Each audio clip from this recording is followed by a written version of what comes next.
울고 싶지 않아.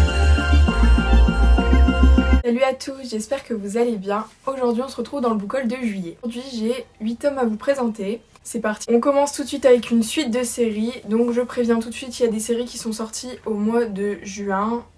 Tout acheté au mois de juillet. À cause de la Japan Expo.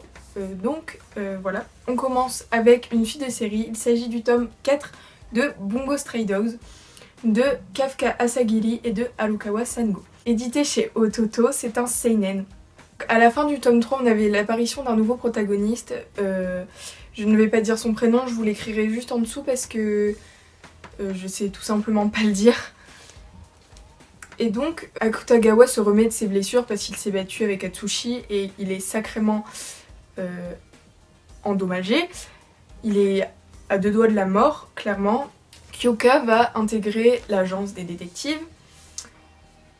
Et justement, ce protagoniste qu'on avait vu à la fin du tome 3 va entrer dans l'histoire et va demander quelque chose de très important à l'agence. Mais l'agence va refuser et donc l'une des membres de la guilde, parce que le protagoniste en question est le gérant de la guilde, et c'est celui qui recherche Atsushi, si je ne me trompe pas. Des membres de la guilde va capturer 2 membres de l'agence, et donc Atsushi et je ne sais plus son nom vont tout faire pour les sauver. Donc je vous montre le chara-design. Donc pour l'instant le manga suit totalement l'animé. Donc là pour le tome 4 on est à la saison 2. Donc ça a été très très vite et il y a 11 tomes. Donc écoutez, je suis pressée d'avoir la suite, de toute façon toujours avec Bungo Stray Dogs. On continue avec une suite des séries et pas des moindres vu que c'est une suite que j'attendais beaucoup. Il s'agit du tome 16 de Noragami, édité chez Pika. C'est un shonen et c'est de Adachi Toka. Nous sommes donc au moment où Bishamon a libéré le Shinki scellé et donc a carrément trahi les cieux et les dieux. C'est une trahison. Donc Yato est à l'assemblée des dieux et Yori va essayer de le sauver, enfin d'aller le chercher parce que elle va savoir que Bishamon est en danger. En fait Bishamon veut se venger du mage et donc elle a libéré le Shinki. Sauf que ce Shinki est l'un des plus puissants et c'est pour ça qu'il a été scellé. Et donc Yato va, du coup comme il est à l'assemblée des dieux, va assister au combat, mais va prendre la défense de Bishamon et donc se mettre en danger lui aussi, car il y a un des cieux veut le pouvoir du Shinki béni de Yukine. Donc parce qu'il a soif de force, il veut être fort, il veut être puissant. Le tome est excellent. Dans 2 tomes Noragami c'est fini, faudra attendre la suite et à mon avis on pourra attendre très longtemps parce qu'on n'a aucune nouvelle de quand la série reprendra. Donc je suis vraiment triste parce que l'histoire devient très intéressante. Il y a beaucoup d'action. Ce tome était un petit peu fin mais j'attends avec impatience la suite parce que là ça annonce beaucoup de combats. Là c'est vraiment génial quoi. Je vous montre du chara-design, c'est vraiment génial. Donc Noragami, j'attends avec impatience la suite. On enchaîne avec une autre suite de séries, il s'agit du tome 2 de To Your Eternity, édité chez Pika, et c'est un shonen de Yoshitoki Oima. Cette série, je vous en avais parlé dans le book haul de mai, et j'avais beaucoup aimé car l'histoire sort de ce qu'on a l'habitude de voir, et c'est ça qui plaît. Et donc ce tome 2 confirme exactement la série et ce que j'en attendais, et c'est même mieux que le premier tome car on a le temps de s'attacher au personnage. Donc on suit l'aventure de March et du coup de Im, et donc on s'attache beaucoup au personnage de March parce que c'est une petite fille très mignonne, elle veut être maman, tout ça, mais on aura des éléments perturbateurs principalement à la fin, car il y aura l'apparition d'un personnage très mystérieux qui se dit être le créateur de Im. Donc Im, la pierre sur Terre, qui peut prendre plusieurs formes. Et donc il y aura un événement assez bizarre effectivement. Et ce tome était encore plus émouvant que le premier, mais encore plus intéressant et vraiment génial quoi. Cette série est géniale. Donc je vous montre un peu de Chara Design, je vais le mettre au début. Voilà, quand vous voyez ça, on peut que dire oui, c'est magnifique. J'adore cette série. Le tome 3, je n'ai aucune supposition, aucune intente. Je me laisse bercer par la série, puisque on ne sait absolument pas ce qui peut se passer. Avec ce qui se passe à la fin, c'est un peu en flou, on ne sait pas beaucoup de choses. Mais je vous recommande cette série. Foncez. On termine avec les shonen, avec une nouveauté, et c'est un coup de cœur pour moi. Il s'agit du tome 1 de Mémoires de Vanitas. Je pense que vous connaissez tous car il a fait beaucoup parler de lui. Et c'est de Jun Mochizuki, de l'auteur j'allais dire une grosse bêtise, l'auteur de Pandora Hearts. Alors, cette série, je ne voulais pas spécialement la prendre, mais c'est une amie à moi qui m'a dit fonce, elle est géniale. Et j'ai craqué. Voilà, j'ai craqué et j'ai bien fait de craquer car déjà vous voyez le pavé, donc c'est un plutôt gros tome et j'ai adoré l'ambiance, l'histoire et principalement le personnage de Vanitas. Donc déjà Chara Design c'est ouf, c'est magnifique. Je vais vous montrer d'autres pages. Voilà. En plus, l'épaisseur du tome, on se fout pas de vous, clairement.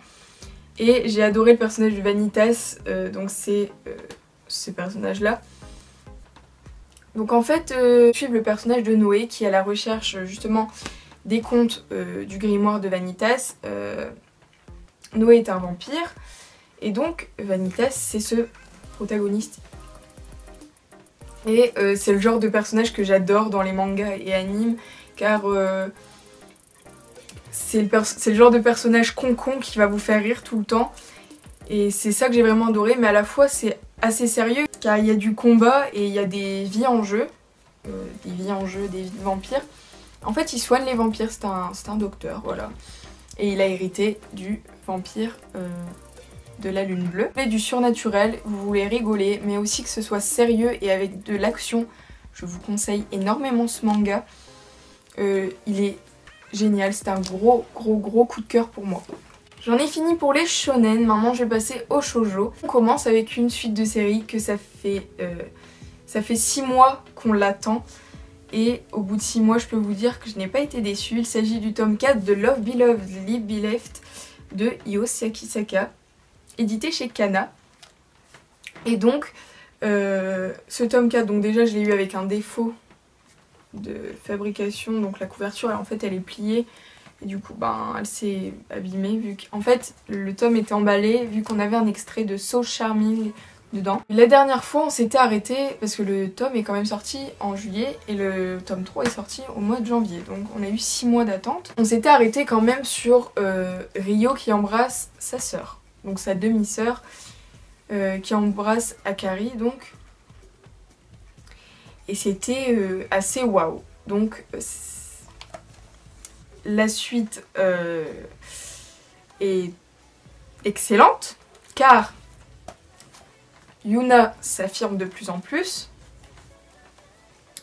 Sa relation avec Ryo avance clairement, même si voilà, mais il se passe des choses vraiment pas mal. Chara Design, ça donne ça, je pense que vous connaissez. Mari est donc tombée amoureuse de Kazu et cette relation s'annonce plutôt compliquée car Kazu ne montre pas vraiment ses sentiments, il est assez mystérieux avec beaucoup de gens. Mais c'était vraiment sympa, surtout la dernière partie car en fait c'est un rêve, c'est le rêve de Ryo et c'est assez sympa. Donc voilà, je sais pas quoi attendre de la suite. Une évolution certainement l'avancée amoureuse. J'espère. On n'a pas encore de date pour le tome 5 malheureusement.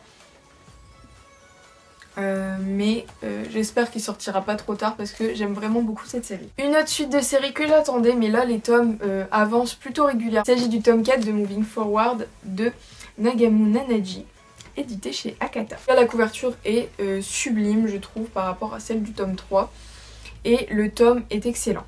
On était arrivé sur Uta qui copiait clairement l'idée de Kuko dans son art, donc c'est-à-dire le point de vue des animaux. Kuko va être mise au courant bien sûr de ce plagiat et va être très déçue d'Uta, même si elle va comprendre clairement que lui et elle ça marchera jamais. Petite amie de Sazuku va venir lui rendre visite, donc Sazuku du coup celui qu'on voyait toujours au téléphone et on savait pas qui parlait, bien sûr c'était sa petite amie, mais on la voit dans ce tome.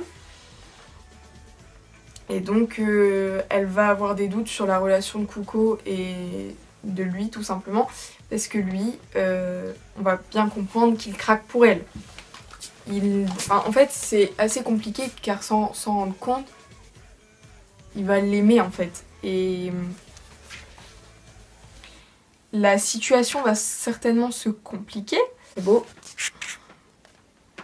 Donc l'histoire se complique et surtout à la fin j'ai vraiment hâte de voir ce qui va se passer, car Kuko va dire en fait elle va se remettre en question et elle va plus penser à sourire pour faire sourire les autres. Par rapport à Uta, elle va lui dire clairement le fond de sa pensée je pense. Hâte de voir le tome 5. Et on termine avec un yaoi. Donc yaoi, j'avais aussi les 3 premiers tomes de Ten Count mais je les ai pas sous la main, je ne sais pas pourquoi. Mais c'est une série de cette année que je me suis prise car l'histoire m'intéressait. Il s'agit de Idamari ga Kikoeru de Fumino Yuki et c'est édité chez Anna Collection. Alors déjà c'est un plutôt gros tome et ensuite l'histoire m'intéressait car c'est l'histoire de ce personnage qui est malentendant. Et ce garçon va lui dire une phrase qui va beaucoup le toucher. Et en fait, il va devenir preneur de notes pour lui, pour les cours. Et c'est vraiment une petite histoire sympa. Elle est en 2 tomes. Et donc c'est plutôt sympa. J'ai beaucoup aimé l'ambiance, l'histoire, tout ça. Les dessins me plaisent plutôt bien. C'est assez sympa, moi j'aime bien. Donc voilà. La seule occasion de ce book haul ce sera un tome, donc c'est une série, j'essaye de compléter en occasion, mais il n'y a jamais de tome en occasion quand j'y vais. Mais j'en ai trouvé un cette fois-ci, le tome 22 de Divine Nanami, Julieta Suzuki. C'est édité chez Delcourt Tonka. Même si ça ne complète pas du tout ce que j'ai parce que moi j'ai le tome 6, 14, 15 et du coup j'ai le tome 22. Je l'ai lu, alors que j'ai pas lu ce qui précédait. Mais j'ai bien aimé, de toute façon c'est un de mes shoujo préférés. Oui, c'est même mon shoujo préféré car ça parle de yokai et tout et j'aime beaucoup. Donc voilà, je termine mon book haul sur ce tome. Espérant que cette vidéo vous aura plu et je vous dis à bientôt dans une prochaine vidéo.